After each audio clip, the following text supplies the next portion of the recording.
But who wouldn't want it all together? I mean, nobody sets out for this, you guys. Right? Nobody says, oh, I'd love to be a mess. And you know, it takes different forms in all of us, right? Sometimes we're smiling, we're acting like we have it all together, and we really don't. None of us has it all together all the time. Come on. And nobody sets out for this, you know. But the thing is, the desire that actually can lead to this is actually a really good desire. The desire that can lead to this is a desire when we want something order and our ducks in a row, and we long for beauty, and we long to be beautiful ourselves and for the beauty around us, and to pull our families together, and we long for our siblings to get along. We're actually longing for something we know we were made for. In the beginning of the Judeo-Christian Bible, at the beginning of Genesis, all people were created to be in relationship with God, the God who is and who initiates beauty and light and truth and life and all sorts of good things. We were made to be in relationship with that God. And it was perfect, and it was good, and it was home. And then that relationship was ruptured when sin and death entered into the world. It was completely ruptured. I want you to think about with me, think about a little girl. Think about a little girl by the fireplace with mom and dad and little jammies and a soft blanket around her. She's got a little cup of cocoa and little marshmallows in it, and she's all cozy, and the Christmas lights are on, and it's just this beautiful, cozy picture. And I just want you to imagine now with me that she's taken, removed from her home, separated from her parents, kidnapped. Imagine that. And imagine that there's a ransom note left. I mean, what a horrific thing, right? This is bad news, bad news. And that's essentially what happened to all people, to all humanity. We were separated from the God who is light and life and all those good things I mentioned, from our home, our original home. And we, like little children, have been longing to get back there ever since. Ever since. And that's what happened to all humanity, and that's what we continue to long for. But the good news about Christmas is that Jesus Christ came to pay the ransom for every single person across the globe. Now, how did he do that? He paid it with his life.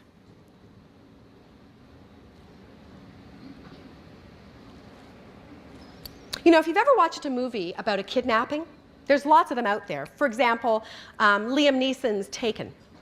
If you've ever watched a movie where there's a kidnapping, what you notice is when the protagonist comes on the scene, the main guy, the hero, the one who's going to make it happen, the one who's able, the worthy one, we all breathe a sigh of relief. Phew. When that person comes on the scene, they never get the child back that's been taken, that's been kidnapped. They never get the child back until they go to where the child is, till they go to the dark places, till they go to enemy territory and set the child free and bring the child home. There's never been a movie that I've seen that has a kidnapping scene where that hasn't happened. And that's essentially what happens when we think about what this all means, all of this Christmas means. God put on skin. Jesus Christ came in the flesh as a baby at Christmas time, came from heaven to earth. And he put on a skin suit. And he lived the life we couldn't live despite our very best days. He lived the perfect life. He lived a flawless life, the life we could not live. And that endorsed his divinity, and it endorsed his worthiness. And then check this out.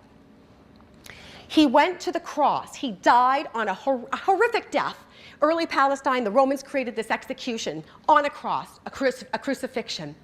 And he went to the cross and he died so that he could enter into death, so that he could enter into enemy territory and then defeat it by rising from the dead. Life overcame death. Good overcame evil. And that paid the ransom for every person. And that opened the way to give us access to God, who is our home. That's what Christmas is all about. Ladies, this baby, Jesus, was born to die.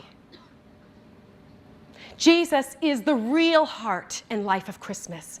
His purpose in coming at Christmas and in living for 33 years was to die. It was his mission. So what do we do with this information? A couple things. Number one, you're sitting here and some of you are like, oh, for Pete's sake, why did she have to bring all this up? It was perfectly nice before all of this Jesus stuff came up. But you know, others of you, and some of you may walk away and go, that was nice. The Jesus stuff, not so much, maybe. But others of you are sitting here going, wait a minute, what? And so I want you to stay with me. Two things that I'd like you to consider. Number one, admit your need. Admit your need. Admit that despite your very best effort on your very best day, you don't have it all wrapped up. You can breathe a sigh of relief about that one, by the way. Admit you don't have it all together. Life can be crazy, right? It has a way of thrilling us and then knocking the wind right out of us, don't you think? I had an aunt who was a multimillionaire, my mother's only sibling.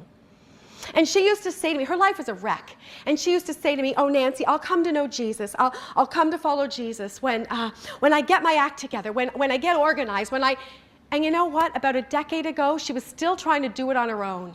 She was still trying to get her act together when with all of her stuff around her and all of her millions around her, she committed suicide.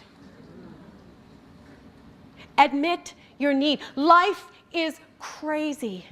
Our careers can drop out from under our feet, right? People betray us. There's divorce, sickness. Our kids can be troubled or sick. We're looking for that person, that one person who'll love us the rest of our lives, and some of us are still looking, when will I find that one? And it just hasn't happened. Admit your need.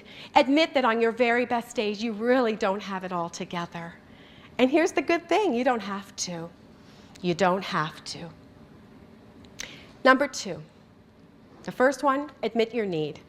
And the second is receive the gift. Jesus Christ is the gift. He is the gift, all wrapped up.